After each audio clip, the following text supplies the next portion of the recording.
السلام عليكم ورحمة الله وبركاته وعرفتي وصاقة وبحيصة سنتر كمرقاوي قوب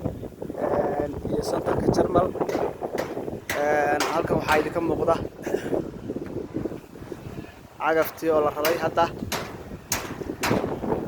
waa darawalkii baa inooga warbixinaya بسم الله الرحمن الرحيم اللهم صل على سيدنا محمد وعلى اله وصحبه وسلم سيادة ركان halkan waxaa ra'iisul saaran luubarkii iyo baldowsartii insha Allah taala ilaahay raali ka noqdo waxaa taargetka yahay ama aan ku toosinaynaa oo aan hadda u soconaa markaan weyne ilaa goob halkaas waan shaqooyin ka soo qabanayno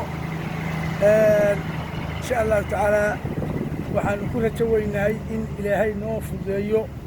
hawsha iyada insha Allah taala waxaanu salaamaynaa oo halkan aanu magaranaysaa uga diraynaa tahniyad